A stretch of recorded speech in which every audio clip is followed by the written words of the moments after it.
Hello everyone, welcome to my channel. ये जो हमारी पहले वीडियो थी पार्ट 1 ड्राई आई डिजीज़ का, ये उसका पार्ट 2 है।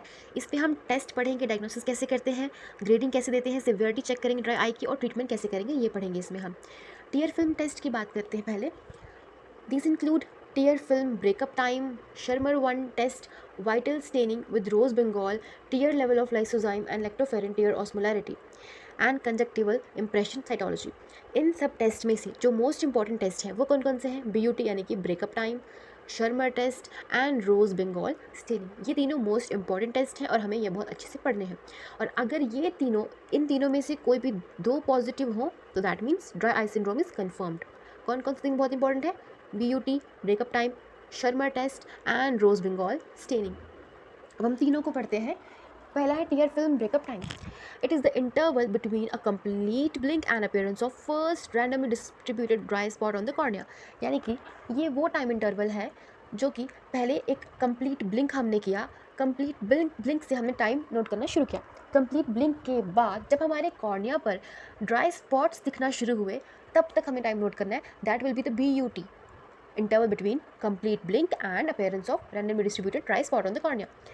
सबसे पहले हम क्या करते हैं, हम अपनी पेशेंट की आइज़ में हम फ्लोरेसीन ड्रॉप डालते हैं। उसके बाद हम स्लिट लैम्प की कोबाल्ट ब्लू लाइट के ज़रिए एग्जामिन करते हैं। ठीक है। ये जो BOT टेस्ट है breakup time, it is an indicator of adequacy of mucin component of the tears. हमने पढ़ा था पहले लेक्चर्स में कि जो टीयर फिल्म है या टीयर्स हैं उनके अंदर 3 लेयर्स होती हैं। ठीक है। म्यूसिन लेयर होती है, एक्वस लेयर होती है और लिपिड लेयर होती है।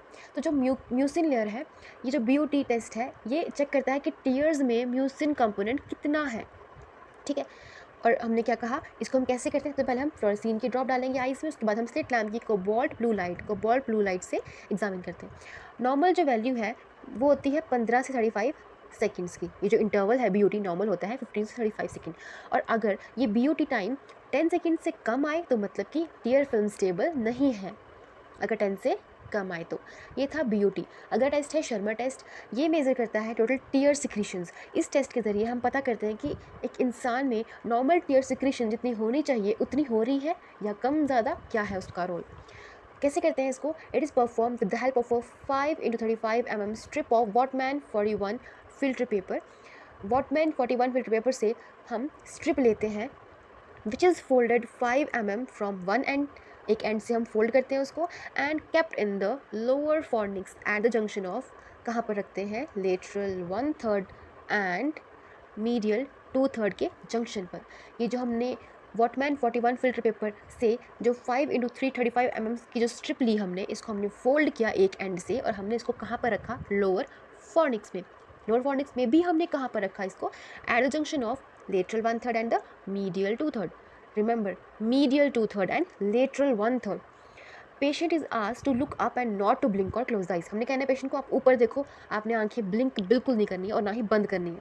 5 मिनट के बाद हमने उस स्ट्रिप को लेना है और चेक करना है कि उसमें कितनी वेटिंग हुई है। ठीक है। उसको फिर हम देखेंगे नॉर्मल वेटिंग से कि इसको प्रॉब्लम है या नहीं है। नॉर्मल वैल्यू कितनी होती है? अगर इंसान को प्रॉब्लम ना हो कोई भी तो नॉर्मल शर्मा टेस्ट की वैल्यू आती है more than 15 mm, more than 15 mm। ठीक है। लेकिन अगर 5 से 10 mm में आई है वैल्यू तो दैट मीन्स मॉडरेट से माइल्ड केराटोकंजक्टिवाइटिस सीका है, यानी कि ड्राई आई है। और अगर 5 से भी कम आई तो सीवियर केराटोकंजक्टिवाइटिस सीका है। नॉर्मल क्या कहा हमने? 15 mm से ज़्यादा नॉर्मल होती है। अगर 5 से 10 के बीच में है तो मॉडरेट से माइल्ड है, एंड अगर 5 से भी कम है तो सीवियर केराटोकंजक्टिवाइटिस सीका। अब तीसरा टेस्ट है जो मोस्ट इंपॉर्टेंट है, रोज बंगाल स्टेनिंग। ये बहुत यूजफुल टेस्ट है for detecting even the mild case of keratoconjunctivitis sicca. Depending upon the severity हमने 3 तरह की स्टेनिंग पैटर्न्स होते हैं इसके, A, B और C। ठीक है। अगर C पैटर्न आया तो मतलब कि माइल्ड है या फिर अर्ली केस है। अगर B आया तो मतलब मॉडरेट केस है। अगर A आया तो मतलब सीवियर केस है। ये हमें बस इतना याद रखना है। ABC 3 ग्रेडिंग्स हैं इसकी, स्टेनिंग पैटर्न्स है। अगर C है तो मतलब माइल्ड या अर्ली, B है तो मॉडरेट, A है तो सीवियर। अब डायग्नोसिस करने के 3 स्टेप्स हैं। ठीक है। इनके बस हमें नाम याद रखने हैं। जैसे पहले में हम क्या करते हैं, DED presumption with positive symptoms score using, क्या स्टेप 1 में क्या क्या हम यूज़ करते हैं? ड्राई आई क्वेश्चनर करते हैं। ठीक है। या फिर ऑक्यूलर सरफेस डिजीज इंडेक्स से चेक करते हैं डायग्नोसिस, स्टेप 1। स्टेप 2 में हम कंफर्म करते हैं with positive homeostasis markers using, 3 markers use करते हैं, reduce non invasive breakup time, elevated या फिर large interocular disparity in tear osmolarity and ocular surface staining. यानी कि रोज बेंगॉल स्टेनिंग। ये 3 हम मार्कर्स यूज़ करते हैं स्टेप 2 में। एंड स्टेप 3 में हम यूज़ करते हैं tear volume measurement, meibography and lipid interferometry. तो इनके हमें ये 3 जो स्टेप्स हैं उनके नाम याद कर लेने हैं कि इनमें हम फर्स्ट स्टेप में ड्राई आई क्वेश्चनर करते हैं और ऑक्यूलर सरफेस डिजीज इंडेक्स करते हैं। स्टेप 2 में reduce non invasive breakup time, intraocular disparity and rose bengal staining, और स्टेप 3 में ये 3 चीज़ें करते हैं। अब है grading of dry eye severity. इसमें हमें मेन चीज़ क्या याद रखनी है, ये रिकमेंड कौन करता है, ड्राई आई वर्कशॉप ड्यूज़ करता है, ठीक है। और इसमें 4 ग्रेडिंग्स होती हैं, ठीक है। लेवल 1 2 3 4। 1 मतलब mild, moderate, severe, very severe, okay. अब इन्हीं के बेस पर ट्रीटमेंट होगा। ट्रीटमेंट हम बात करें ट्रीटमेंट की, तो कोई भी क्योर नहीं है ड्राई आई का, बट हम ट्रीटमेंट कैसे करते हैं इसका स्टेप दर यानी कि स्टेप्स में। स्टेप 1 करेंगे लेवल 1 के लिए, स्टेप 2 लेवल 2 के लिए, स्टेप 3 इसके लिए, स्टेप 4 लेवल 4 के लिए।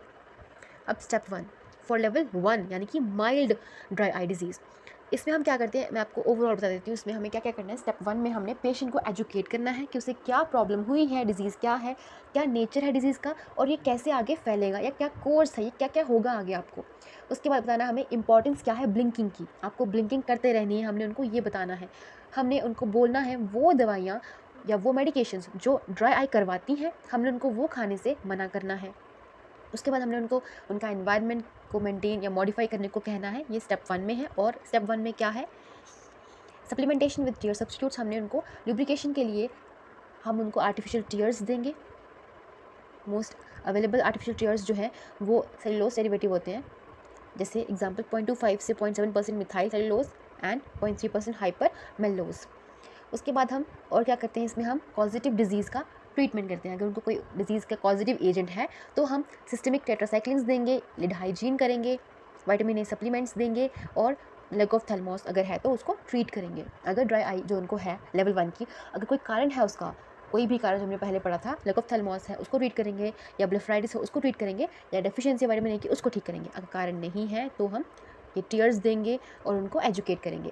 स्टेप 2 लेवल 2 के लिए क्या करेंगे, जो 1 में क्या वो तो करेंगे ही करेंगे। अब एडिशनल और क्या करेंगे, हम उनको एंटी इन्फ्लेमेटरी एजेंट्स देंगे, ठीक है। इसमें क्या देंगे, हम लो पोटेंसी टॉपिकल स्टेरॉइड्स देंगे, जैसे कि हम देंगे फ्लोरोमेथिलोन, ठीक है, ये स्टेरॉइड है, फ्लोरोमेथिलोन देंगे।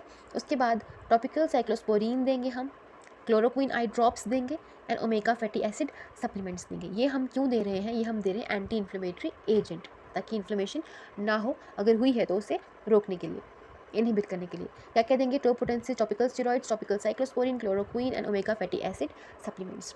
और क्या देंगे हम स्टेप 2 में secretagogues, example oral cholinergic agonist such as pilocarpine and cevimeline may reduce symptoms of dry mouth and dry eye in patient with Sjogren syndrome. और क्या देंगे हम, म्यूकोलिटिक्स दे सकते हैं 5% acetylcysteine and used 4 times a day. Preservation of existing tears by reducing evaporation and decreasing drainage.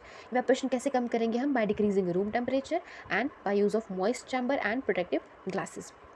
Punctal occlusion कैसे करेंगे, to decrease drainage and can be carried by collagen implants लगाएंगे, साइनोएक्राइलिक tissue एडिसिव्स करेंगे, इलेक्ट्रोकॉर्टाइजेशन, एर्गॉन लेजर ऑक्लूजन, इन सबसे करेंगे। And permanent lateral tarsorrhaphy में be required in severe cases. और क्या करेंगे हम, measures for meibomian gland dysfunction associated dry eye disease. तो अगर उनको dry eye meibomian gland dysfunction की वजह से हुई है तो हम मीबोमिन ग्लैंड ऑब्स्ट्रक्शन को रिलीव कराएंगे, हॉट कंप्रेशन देंगे, रिचुअल मसाज देंगे, इंफ्रारेड रेज एप्लीकेशन करेंगे, क्वालिटी ऑफ मीबोमिन ग्लैंड जो सिक्रीशन है उसको इम्प्रूव करेंगे, आईलिड की हाइजीन रखेंगे।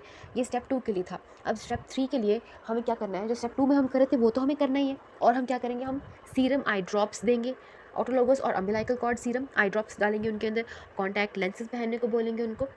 फॉर लेवल 4 यानी कि जिनको लेवल 4 का होगा dry eye disease very severe, उनको हम स्टेप 3 तो करेंगे और एक्स्ट्रा क्या करेंगे, टॉपिकल स्टेरॉइड्स देंगे उनको, सिस्टमिक एंटी इन्फ्लेमेटरी एजेंट्स देंगे, और सर्जिकल मेजर्स करेंगे। परमानेंट पंक्टल ऑक्लूजन करेंगे surgically for preserving the tear, and tarsorrhaphy is useful for ocular surface recovery. और क्या करेंगे, म्यूकस मेम्ब्रेन या एम्नियोटिक मेम्ब्रेन ट्रांसप्लांटेशन करेंगे फॉर कॉर्नियल कॉम्प्लिकेशंस के लिए, and submandibular gland transplantation has also been suggested for extreme dry eye. अब हम पढ़ते हैं जॉगरन सिंड्रोम के बारे में कि क्या होता है। जॉगरन सिंड्रोम एक auto immune chronic inflammatory disease है with multi system involvement. Sjogren syndrome क्योंकि ये एक ऑटो इम्यून सिंड्रोम है तो ये बहुत सारे सिस्टम को इन्वॉल्व करता है। It typically occurs in women between 40 and 50 years of as.